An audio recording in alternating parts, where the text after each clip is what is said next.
Brandon, thank you for joining us today. How's life in Korea for you? Yeah, look, it's been an awesome challenge. Leaving my home comforts in Australia to venture over here to Korea, it was always going to be a challenge, but it was always something that I was craving and something that I really wanted. So in that sense, it's been awesome. But I I never I never underestimate the lads that do come over to a non-English speaking country to play professional football. I think they're some of the bravest people that I've met because the conditions are they're not really set up for you to succeed. But if you can if you can adopt their mentality, embrace their culture, and strive to get better every single day, when some days you just think, "What the hell am I doing here?" You then start to see a bit of progress, and week by week, month by month, if you can continue to do that, I think you can be really successful here. So that's my plan. Football, culture-wise, I'm just going to throw myself into absolutely everything that I can, and really embrace this challenge. And so far, it's been a cool little adventure. How did the move come about? How have you ended up in Pohang? So I was playing at the biggest club in Australia, Sydney FC, a club that I'll forever hold in my heart. I had probably the best 5 years anyone could ever have playing their professional sport at Sydney FC. And it kind of reached a point in the last couple of years where I had a look at kind of my goals and where I wanted to be in the next couple of years. And quite quickly I found out that in Australia I'd kind of achieved everything that I set out to. And just the person that I'm always just trying to get better and to strive for bigger things and just keep going until I can't go anymore. So that next step was then either a big league in Asia or trying to play at the highest level possible. So then from then on out, obviously whatever came about using my agent and different resources, Sydney FC were unbelievable in letting me pursue that opportunity, because I had a really good a really, really, really good relationship with the manager, the CEO, and hearing what I'm telling you, hearing it from their point of view when I'd say it to them, they were completely understanding. So when it was probably the start of last season, so the start of this season actually in the A-League, when everything kind of got up and running with Pohang. But if you would have told me that would happen, I would have laughed at you. I was injured. I wasn't even thinking about a move. My main focus was just getting back to full fitness and playing for Sydney FC. 6 months before that, we'd won the grand final. I'd made my Socceroos debut, and if anyone said, right, this is your time to move, I thought it would have been that off season.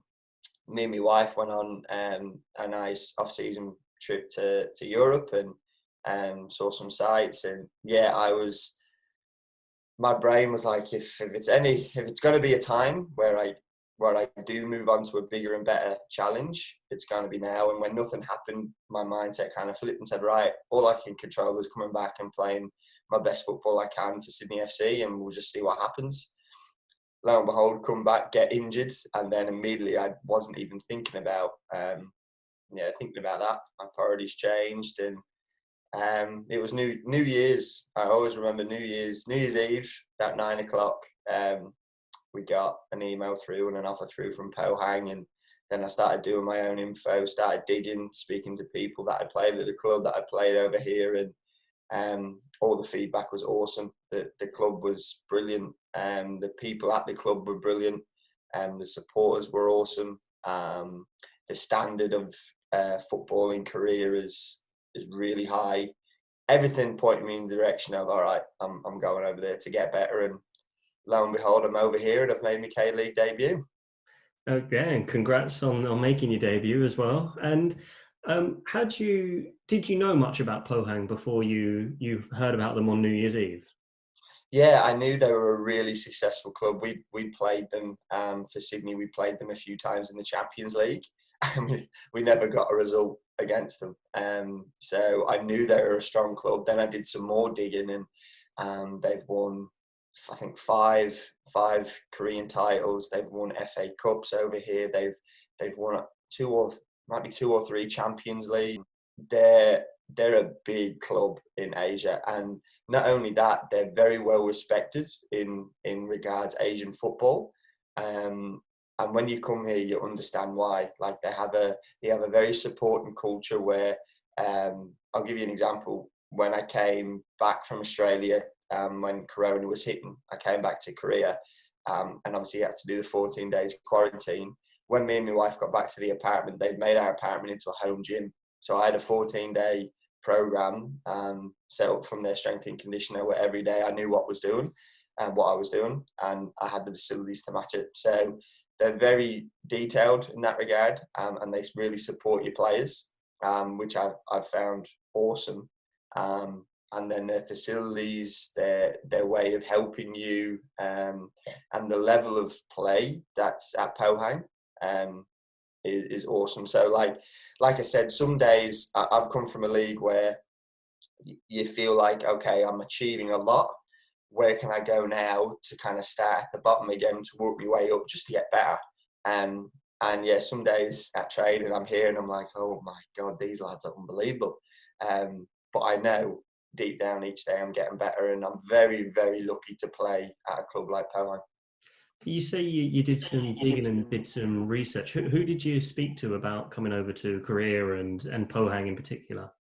So obviously there's been a few Aussies that have come over here and played in the league. I spoke to Sydney FC's captain Alex Wilkinson. He played for Jeonbuk and won the K League, and he gave me some really cool insights of not only their football culture but their way of life.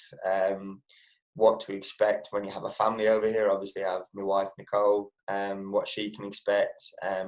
Wilco's wife Brooke was awesome in that regard. And then speaking to players that played here, Connor Chapman that plays in the second division over here in Korea. He played for Pohang a few seasons ago, and I just asked him about the club and the environment I was walking into. And then obviously there's Aussies over here at the minute, Terry Antonis and Rashid Mahazi. I reached out to as many people as I could to fully understand what me and my wife are walking into in Korea, and I'm so thankful for their feedback, and their positive feedback as well. It wasn't like, oh, you might be challenged here or you might not like this. He said, like, they pretty much said, look, adopt their culture, embrace it, and just give it a red hot crack, and that's what I'm here to do. So outside of the football, how have you found life? What have been the biggest changes for you? Kind of day-to-day living is different to Australia in so many ways. Like I said, they kind of start their day a bit later here, and they work kind of afternoon, nightish rather than morning. So yeah, in the morning, me and my wife have found ourselves, which has been really cool, like being able to have a coffee together, and most days having lunch together, which we didn't get to do back in Australia because we were both working. Kind of on a match day here, 3/4 of the team from Pohang live actually in the clubhouse. So before a game, we come in, we train, and everyone stays at the clubhouse the night before the game, which is something that I've never been used to before. There's things like that where you could kind of question why, because you're not used to it, but if you throw yourself into it and just roll with it, it becomes kind of second nature then, and you just get used to it. Obviously driving on the other side of the road has been a big challenge. In Australia, you drive on the right hand side, everything's the left hand side over here, so me and my wife have took a good couple of months to get used to that. And I think communication's been a big one. Like I said, playing in a non-English speaking country where everything's done in another language, and sometimes you're stood there and you're like, what on earth is going on? You're lucky you've got a translator, but unfortunately, just with the language barrier still, the Korean coach will explain what we're doing or explain tactics, and then you only might get 30 to 40% of that back through the translator, and then you kind of look, you kind of see what the players are doing, and then you kind of adapt off that, which is a skill in itself and something to learn. So yeah, there's a few things Korean life throws at you, but I feel like me and my wife have made big strides in the right direction in embracing it and enjoying it. You mentioned the language barrier there, and so do you have a translator with you throughout all training sessions as well? Yeah, training pretty much whenever we're at the club in any capacity, we have the translator with us and the foreigners here. And he's really good. He tries his absolute heart out to give us as much information as he can. For match days, when the coach and staff set up a game plan, he then goes, probably spends 2-3 hours translating all that into Korean, where he can give it on a sheet of paper for us or a PDF file, and shows us what our individual roles are, all in English. So he's a really big help. He really tries his hardest to make sure we understand everything. And yeah, we'd be we'd be lost without that direction down there, because then it'd be just all visual, and that's another challenge in itself. So yeah, he's really good. He works really hard for us down there. And what about in the changing room with the other players? How do you all communicate together as a squad? And like talking more on the jokey, friendly side of things. Yeah, look, the Koreans are they're kind of a group of people that once you break through the surface, you can have a good laugh at them. But when you're new and you're adapting and you're not fresh meat, but like just a fresh person on the scene, you have to respect and understand their ways. You can't come in shouting and screaming. You can't come in thinking you're the bee's knees or trying to change what they've done for so many years. You've got to be the one to come in and adapt to their way of life and respect them. And that's what I've tried to do. And now I think the last kind of tick off my list was playing a competitive game with them all, making sure that I have their respect is a big thing in the changing room, because you can train and you can do this and that and be friendly and stuff, but when you're out there, the number one thing I want from them in Pohang in my team is for them to trust me that I'm out there to give 100% of myself, to work as hard as I can for the team, and just know that I'll do my job. They can trust me, they can believe in me. And I felt like on the weekend just gone, that was a nice little tick off the list to say, okay, I've played my first competitive game. They all got round me. They were very supportive.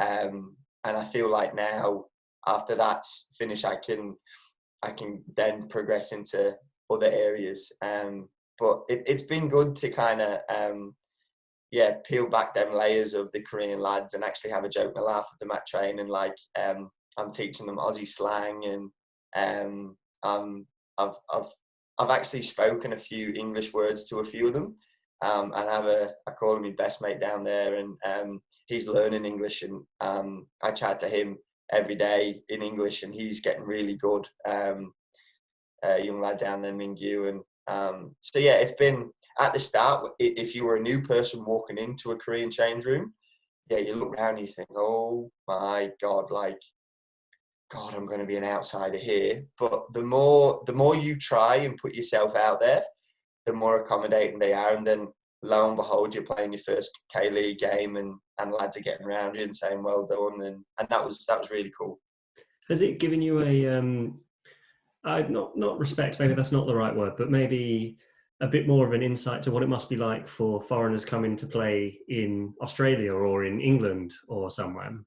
100%, yeah, 100%. I immediately when I was over here and I was experiencing everything, life as a foreigner, as they call it, immediately I thought, oh, so this is what it's like when like a Brazilian lad or Korean or Japanese come to our neck of the woods. Like, I always remember playing with a striker, Bobo, a terrific human at Sydney FC. Played at Besiktas, played in the Champions League. Great finisher. And he came and didn't speak a word of English when he first come. And by the end of it, he was rocking up the train saying, "G'day, mate, how are ya?" And loving life. Like, I was slagging him, he was slagging me, like joking and laughing. And his model of the 2 to 3 years he spent at Sydney, I kind of want to follow that same model. Like, by the end of it, I want to be able to be so comfortable with the Korean lads, knowing I've got their full respect and I can have a joke and a laugh with them. But I know it can't happen day 1 or day 60. Like, I know it'll take time. So, like I said to you at the start, I respect any person that throws themselves into a situation where they're out of their comfort zone, whether it be language, football, lifestyle, culture.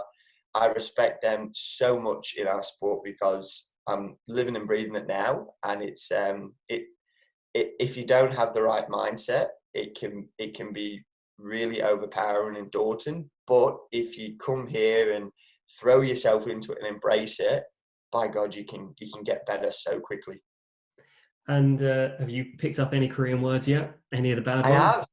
I have actually. Not any bad ones, which is good. I haven't been here that long, but I'm sure I'll pick up some good ones. Me and my wife, actually, tomorrow night we start our first Korean speaking class. So we're going to learn Korean for an hour and a half a week, just so we can hopefully in 6 months' time be able to speak sentences with the Koreans and just understand. Like I said, throwing yourself into their culture, you want to live their way, and they talk Korean, so you want to give that a whirl.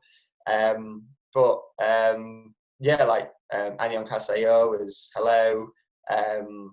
Annyeonghaseyo is goodbye. Kamsahamnida, thank you. And then a few football terms like bali, speed, quick. Kinchana, okay. So I've picked up a few words that I can kind of shout with them at training and in games. But yeah, I'm excited to start the Korean language class tomorrow night with my wife. Oh, brilliant. Well, good luck with that. I'll need it. So, you had your league debut on the weekend. It was in an empty stadium. So how different was that for you? Yeah, it was. I thought it'd be a lot weirder and stranger than actually what it was. When we walked out, Koreans have done it brilliantly over here. I don't know how they've done it as well. They've been able to record the sound of the fans that they make, and then they just literally blast that for 90 minutes. So it was like we were playing in a full stadium. Obviously, when you look up and then there was no one there, it was a little bit like, where the hell was that noise coming from? But when you were playing, because you were focused so much on the game, normally you just hear the fans in the background. You don't actually look at them and really focus on them because then you're not doing your job on the pitch. So it was very familiar, like the fans, the chanting, and the K-League have done a terrific job to make it as normal as possible. Yeah, I mean, we obviously hear it as we're watching the game, and like you say, you can sometimes forget that there isn't a crowd because when you're watching on TV, you're only seeing the pitch. The one thing that got it for me was when Palasevic scored for you guys, and then it was silence. Like the Daegu DJ just turned everything off, and that was like, oh yeah, of course, there's no one there. Yeah, like that's probably the biggest difference. When you score and you want to celebrate, normally your first protocol is celebrate with the fans or then celebrate with your teammates or the coach or the bench. And when you do score, then everything does go silent, and then it kind of hits home. Oh, then not here. We haven't really got fans here. But yeah, when you're playing, you hardly really think about it because they do, like I said, they've done a terrific job in making sure the sound now. So if you were to be asked or to give advice to, say, the Bundesliga or leagues in England when they start, would you say putting some sound, pumping the crowd sound in is better than nothing? Oh, definitely. I think for a player playing in the game, the way the K-League have done it has been terrific. Honestly, I've only played one game, but during the match, for the 90 minutes apart from scoring, you really think you're playing with a full crowd. The atmosphere's there, the chants are going, and yeah, you don't really think about anything else by doing your job, which is carrying out the game plan. So I think it was a great initiative from the K League, and I think not only myself, but I'm sure all the other players really benefit from playing in them natural surroundings. And with there being no football on in Australia, have you found you're getting more messages, more people watching your game than you would have thought they would do? Yeah, a lot more messages, a lot more interviews, a lot more articles, and that just comes with the territory. I'm happy to stick my hand up and say hello, how you going, and have a chat for a bit.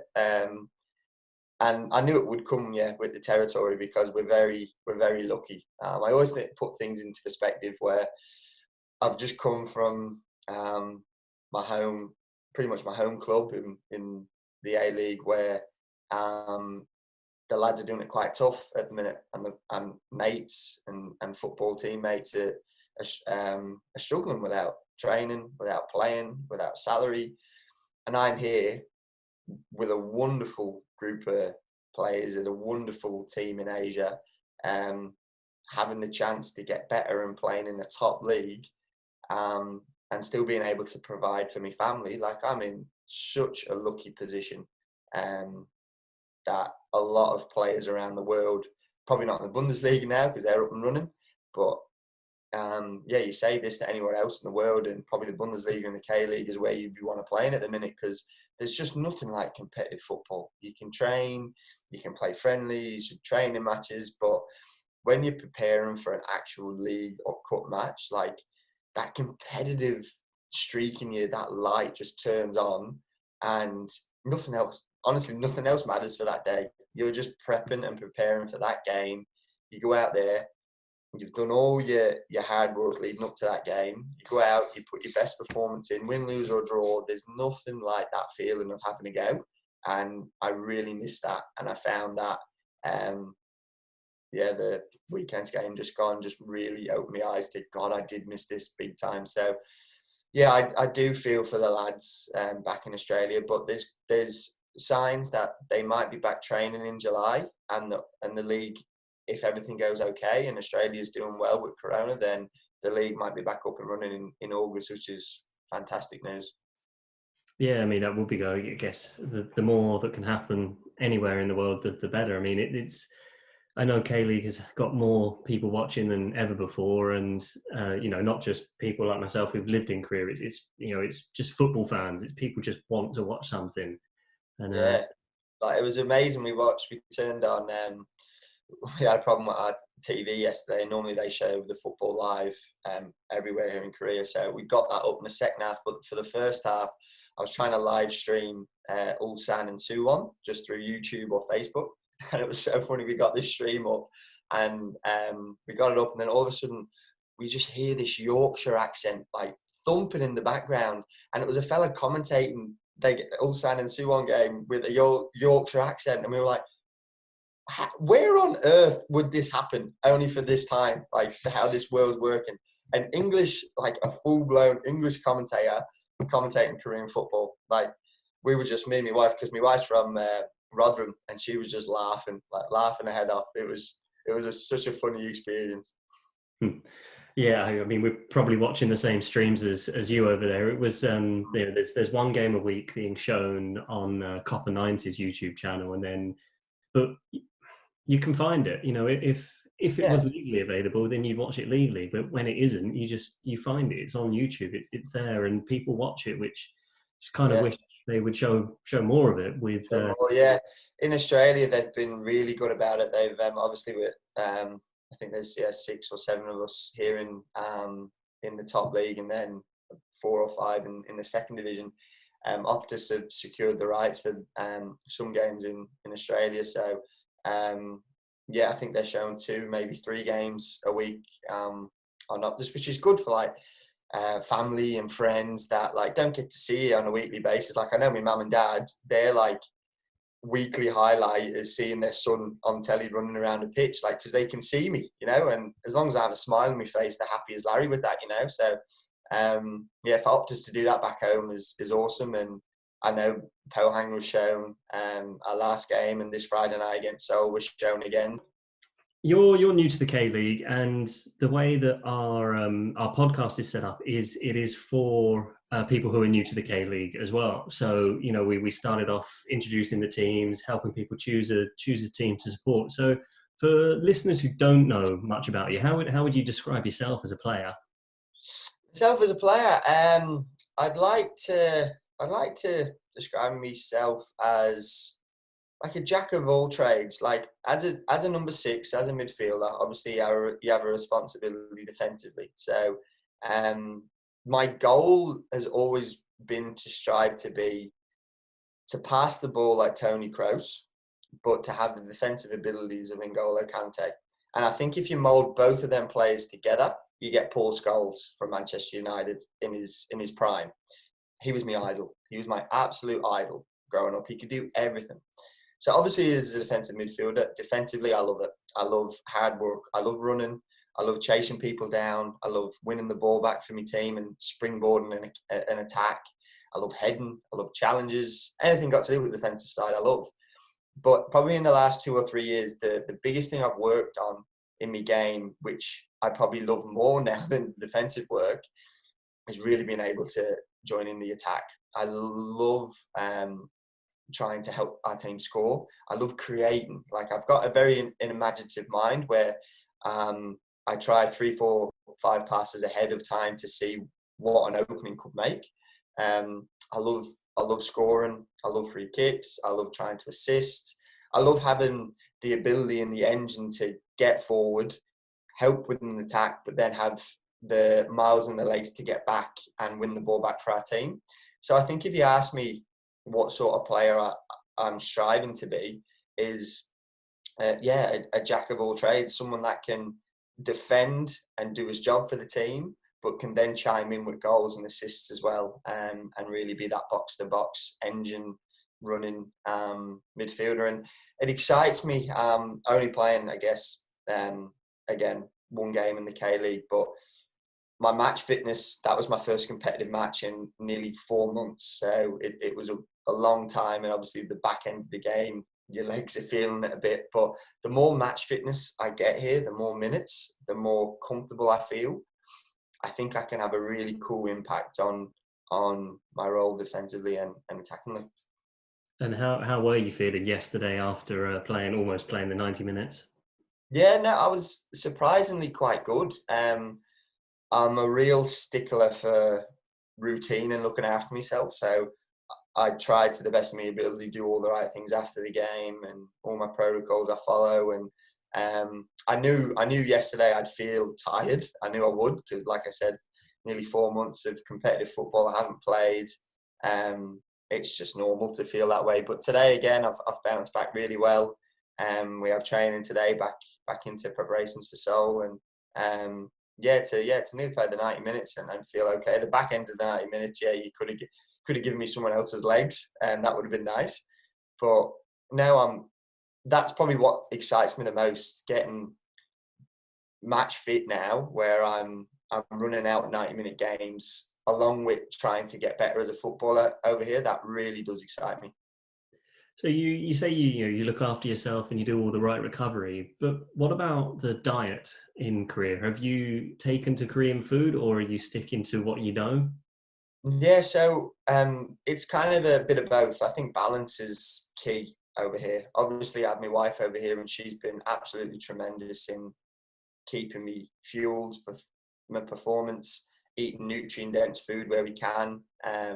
But also, we're over here to experience Korea and experience the culture. So obviously you have 1 day off a week here in Korea, and every day off here, we're not in watching films, or we're not just waiting for the next day so I can go to training, or my wife can go to CrossFit. We go out and we experience the Korean culture. So we go out and we pick a cafe, a restaurant, and a place to go. And here in Pohang, we've been very lucky. Busan, which is a beautiful city on the beach, is about an hour away. Ulsan, another big city, is about 45 minutes. Daegu, the same. Seoul on the train, on the KTX, is about 2.5 hours. So we literally throw ourselves into Korean culture. We've had bibimbap, we've had Korean barbecue, we've had cold noodle soup, we've had dim sims, we've had buns, we've had a lot of rice, a lot of sushi, miso soup. We've experienced in the 3-4 months here, a lot of Korean food, and we've had once the fried chicken. Obviously, I try to keep away from that during the season, but in pre-season we had that once. We've really thrown ourselves into the Korean culture to try and experience everything. Because look, I'm here for minimum 2 years, and in 2 years I want to be able to experience everything Korea has to offer. And my wife's the exact same motto. So, when it comes to training and games, I tend to stick to foods that, whether it's Korean or Western, foods that are going to fuel me for my performance, that are going to look after me so I can perform at the highest level. But on a day off, on a rest day, we just cafe, place to go, a restaurant to try, and we're off. All right, it's the important question now is, where do you stand on kimchi? Oh, I forgot about that kimchi. It was probably the first thing that I tried when I come over here, and it's taken a bit of getting used to, because it nearly blew me head off. And that taste is very unfamiliar. But anytime we have a dish now in Korea, I force myself to put it on my plate so I can keep getting used to it. So for dinner or for lunch, if it's on the clubhouse, I'll have a bit of it, no problem. That's probably the most important question that any Korean football fan would want to know. So you've passed that one.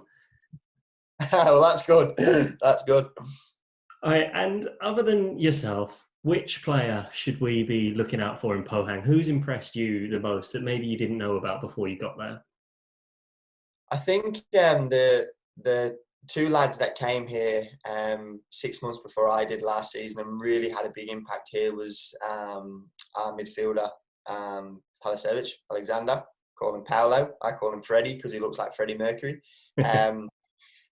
He's a top quality player. He's got an engine. He's got a lovely big stride in him to cover a lot of distance in the game. But his touches and his ability, you can just tell he's a quality player. He's got a really good football brain, and I really do enjoy playing with him in the middle there. And the other player is Stani Ilyichenko, our striker, a really just goal scoring machine. Give him a chance and he'll finish. And you can tell he's played at a good level at Europe. He's just smart when it comes to where he can position himself, and how he can really have an impact on the team. Along with him, our other foreigner, Manu, I think he's called the cheetah over here, the Colombian cheetah. He is one of the quickest players I've ever seen. Once he gets going, my day, so he's going to be really dangerous for us. And he's a good guy as well.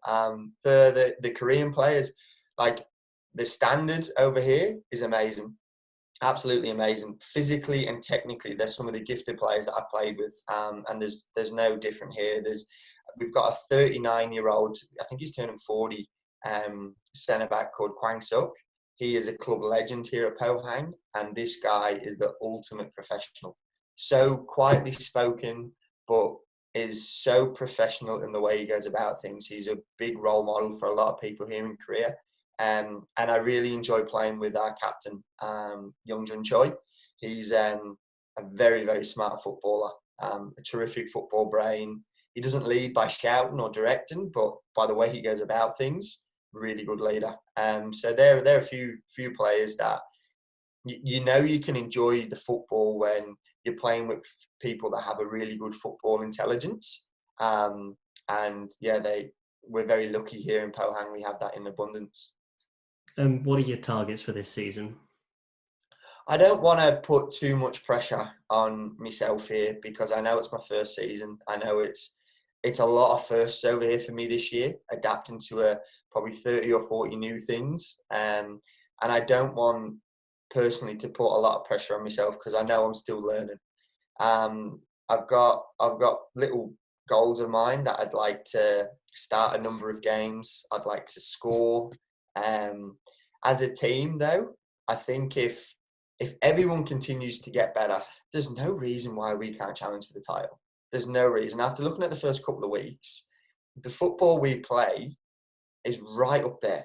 Right up there. And I know a lot of people talk about John Buchan, Ulsan, and I think Pohang should definitely be in that discussion, the way we've started things.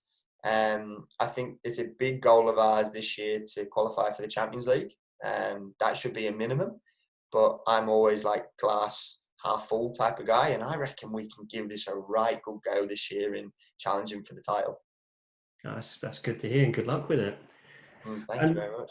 Last one, the COVID-19, the protocols for you as an individual when you came back to Korea and for the team as a whole, how has it all worked, and have you felt safe and comfortable with everything? Oh, without doubt. Like, I don't know, think about that one. Korea have been unbelievable in how they've gone about things. Like I said, when I come over here, there was 14 days isolation. We did that everywhere you go.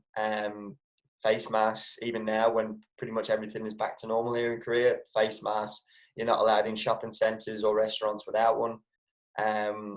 On a match day, you get tested 3 times for your temperature. And if it's over, I think 37, 38, you're not allowed in the stadium. You're not allowed to play. Then the distancing, you don't shake the teammates' hands. You're, again, distancing the change room away from each other. When you walk in, again, you've got a temperature test. I've had the corona test over here twice since coming back. Every K-League player has had it as well. Just the direction that the Korean government give people over here in Korea, it's not like we advise you to do this or you should be doing this. It's you do this or you pay a fine and you go to prison type thing.